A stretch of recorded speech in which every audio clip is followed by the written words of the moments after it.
अस्सलाम वालेकुम। मेरा नाम डॉक्टर नदीम बिन नुसरत है और मैं PKLI हॉस्पिटल लाहौर के शोबे गुर्दा मसाना के इंचार्ज हूँ।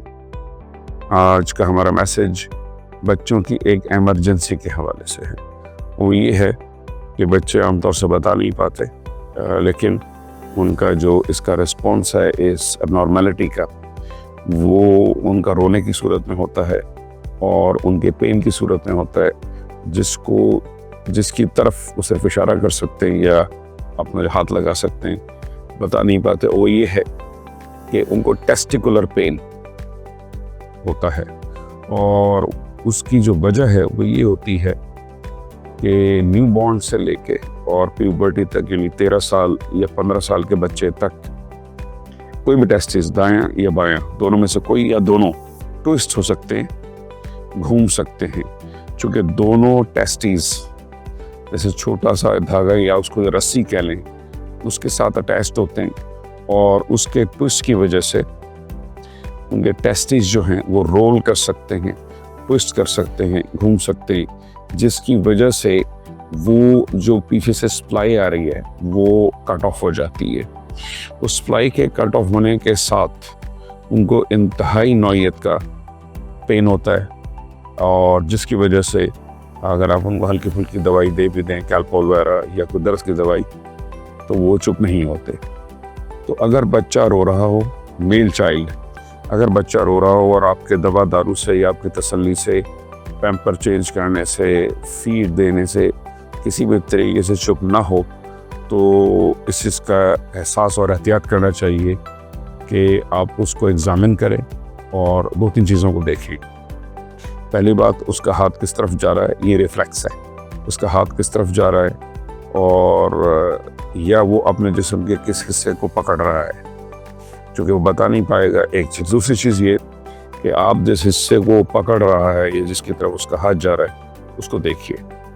अगर उसका टेस्टिस ट्विस्टेड है तो पहली अलामत ये होगी कि उसका टेस्टिस ऊपर की तरफ चला जाएगा। इसके अलावा बहुत कम अलामत होती है कि वो टेढ़ा होगा इस तरह से या इस तरह से होगा, लेकिन होता ही है कि वो थोड़ा सा ऊपर की तरफ चला जाता है और वो काफ़ी हाथ लगाने से बच्चा और ज़्यादा रोएगा, वो टेंस होगा। दूसरे को हाथ लगाएंगे तो वो टेंस नहीं होगा और इसमें थोड़ा सा टाइम गुजरेगा तो वो सूज भी जाएगा। अगर इस तरह की कोई अलामत हो तो इसमें जो की मैसेज है वो ये है कि बच्चे के पास सिर्फ 6 घंटे होते हैं या 8 घंटे। इसके अंदर बच्चे को एमरजेंसी में ले जाना होता है और इसमें कोई टेस्ट ऐसा नहीं है जिससे आप ये पता कर सकें कि इसको ट्विस्ट या टॉर्शन है या नहीं है। बाज़ लोग अल्ट्रासाउंड करवाते हैं, एविडेंस ये बताता है कि that is the waste of time and the money both. क्योंकि बच्चे के पास टाइम बहुत कम होता है। बच्चे से मुराद ये है कि उसका टेस्टिस जो है उसका एक तरह से यूँ कह लें कि उसका गला घोट दिया गया। अब उसके पास टाइम जो है वो बहुत ही महदूद है। तो 6 घंटे के अंदर बच्चे के छोटा सा ऑपरेशन होता है। उसकी जो स्क्रूटल सैक है उसको खोल के देख लिया जाता है। अगर टेस्टिस ट्विस्टेड हो तो उसको अनट्विस्ट किया जाता है और अनट्विस्ट करने के बाद उसको आइंदा ज़िंदगी में ट्विस्ट होने से बचाने के लिए धागे से फिक्स कर दिया जाता है और दूसरे टेस्टिस को भी महफूज करने के लिए उसको भी फिक्स कर दिया जाता है। अगर ट्विस्ट ना हो तो ऐसी सूरत में उसको फिक्स नहीं किया जाता, बल्कि उसको देख के 100% मेक श्योर किया जाता है कि ये टेस्टिस का ट्विस्ट नहीं था और ये देखा जाता है कि इसके अलावा और क्या कॉज थी। तो इस मामले में बहुत एहतियात करनी चाहिए। हमारे पास एमरजेंसी में बहुत से बच्चे आते हैं जिनको ये तकलीफ़ होती है। माँ बाप को दवाई दे देते हैं या डॉक्टर को दवाई दे देता है अगर वो यूरोलॉजिस्ट नहीं है, और ये बहुत से लोग कुछ अल्ट्रासाउंड की तरफ चले जाते हैं और जब वो आते हैं तो 8 घंटे या 6 घंटे का टाइम गुजर चुका होता है। उस वक्त भी कुछ चांस होता है कि उसको साल्वेज किया जाए, उसको बचाया जाए, लेकिन अगर टाइम गुजर जाए तो टेस्टिस में एक जो फिनोमेना है इस्कीमिया और इन्फेक्शन वाली कैफियत होती है, उसका कलर पिंक से ब्लैक या ब्लूइश हो चुका होता है और उस सूरत में उस टेस्टिस को निकालना पड़ता है और दूसरे को फिक्स करना पड़ता है। अल्लाह ताला ने इंसान को 2 टेस्टिस इसीलिए दिए हैं कि आइंदा ज़िंदगी में उसके फर्टिलिटी के मामलात ठीक रहे, यानी बच्चा पैदा करने की सलाहियत ठीक रहे। लेकिन ये है कि आइंदा ज़िंदगी में खेल कूद में या किसी और हवाले से अगर कोई चोट लग जाती है तो उसका दूसरा टेस्टिस भी जाने का अंदेशा होता है। तो ऐसी सूरत में एहतियात से काम लेना चाहिए।